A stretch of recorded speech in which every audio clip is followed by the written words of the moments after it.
Olá, sejam bem-vindos ao canal Estudos da Doutrina Espírita, aqui no blog pessoal do Facebook e também no YouTube com o mesmo nome. Você está recebendo gratuitamente o curso online de O Livro dos Espíritos. Essa é a proposta do nosso canal. Nós já estamos na segunda parte ou segundo livro, como alguns autores escrevem, da intervenção dos espíritos no mundo corpóreo. Hoje vamos estudar o que ocorre no mundo espiritual enquanto na Terra estão acontecendo conflitos, guerras, ou seja, o comportamento, a postura dos espíritos durante os combates. Acompanhe comigo. Os espíritos durante os combates. É a questão 541.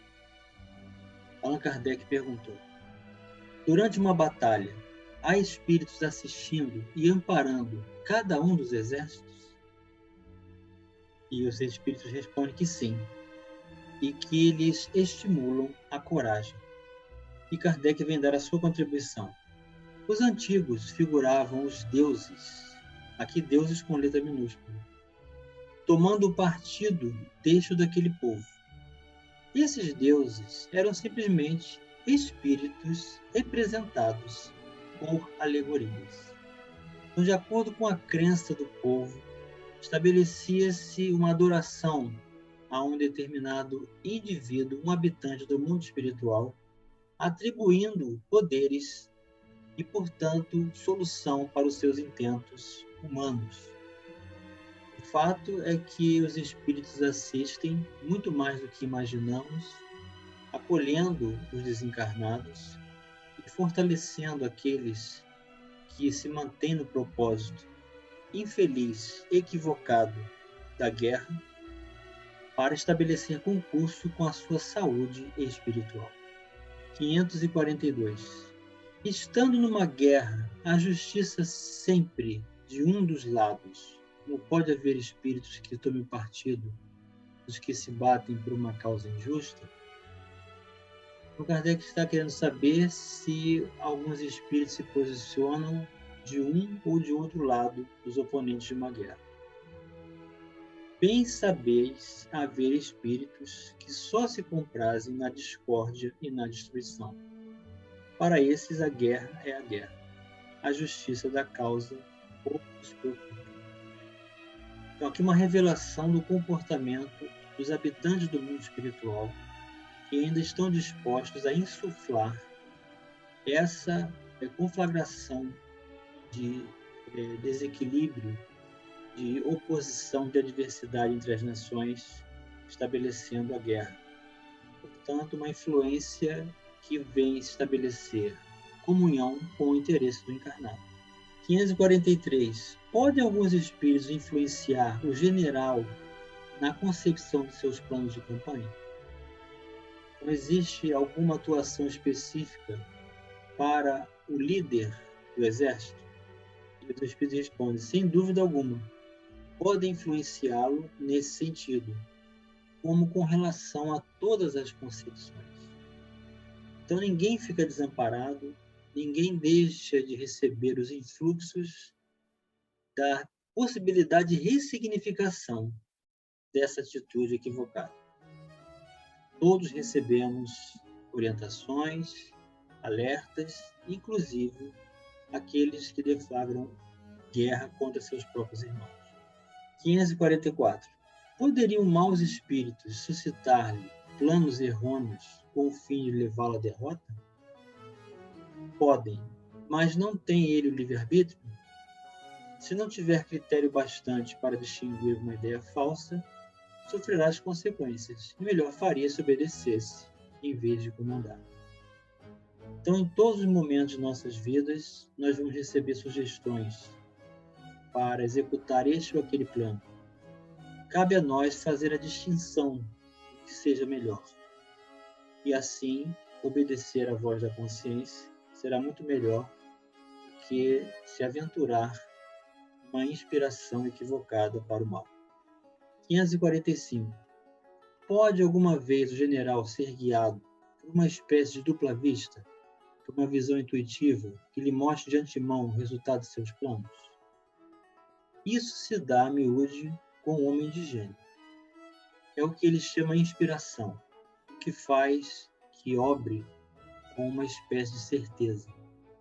Essa inspiração lhe vem dos espíritos que o dirigem, os quais se aproveitam das faculdades de que o veem dotado.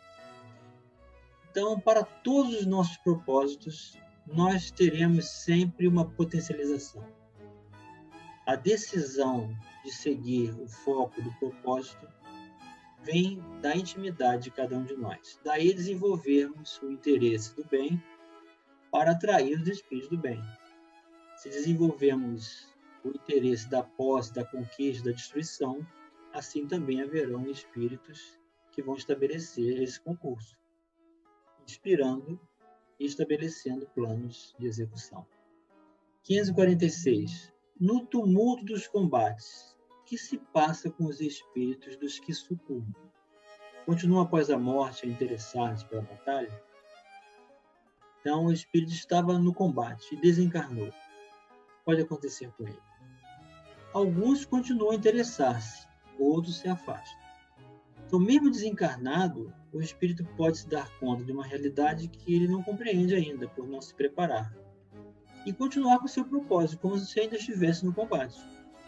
Outros se dão conta e se afastam e são recolhidos. Contribuição de Kardec. Dá-se nos combates o que ocorre em todos os casos de morte violenta. No primeiro momento, o espírito fica surpreendido, como que atordoado. Julga não estar morto. Parece-lhe que ainda toma parte na ação. Só pouco a pouco a realidade lhe surge. Aqui está uma generalidade da concepção do que ocorre com aquele que sofre um desencarne violento, de modo geral. Existe esse atordoamento, essa surpresa, e a ideia de que não houve o desencarne. Nós continuamos a pensar que estamos vivos. E dependendo do interesse, essa condição vai se estender. Seja na continuidade do combate, ou para pedir ajuda e ser acolhido. 547. Após a morte, os espíritos que, como vivos, se guerreavam, continuam a considerar-se inimigos e se conservam encarniçados uns contra os outros?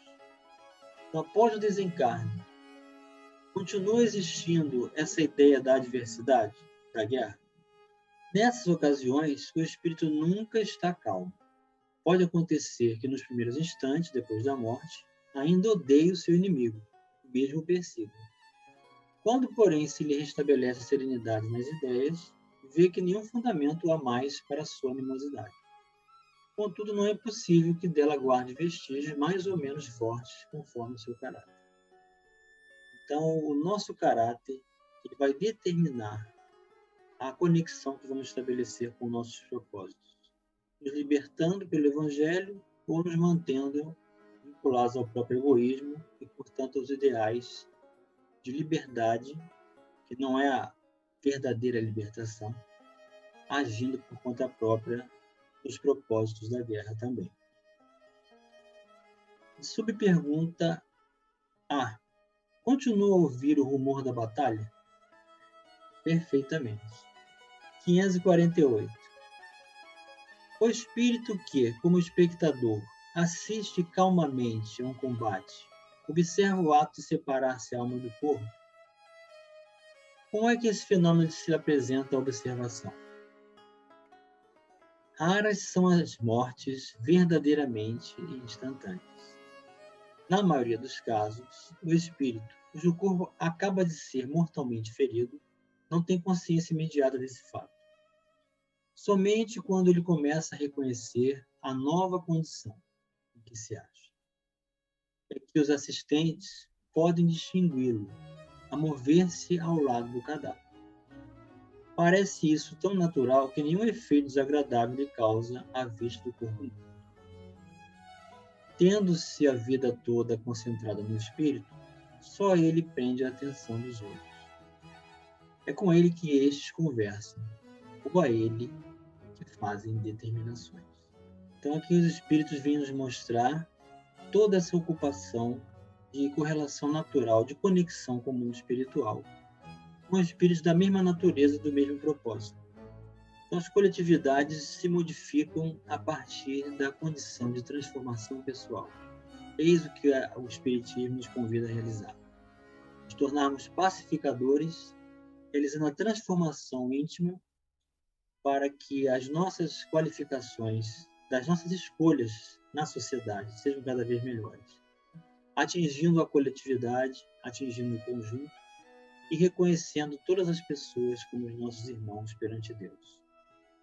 Portanto, a guerra é um grande equívoco, é uma atitude de erro humano, do orgulho humano e do desenvolvimento do ódio, de separação entre nações, tradições, culturas e propósitos. Busquemos a Jesus na unificação da sua luz e seu amor, para que a terra também seja um dia o reino dos céus manifestado na sociedade, também fora de nós. Mas lembrando que esse reino tem que ser cultivado primeiramente dentro de cada um de nós. Grande abraço e até o próximo vídeo.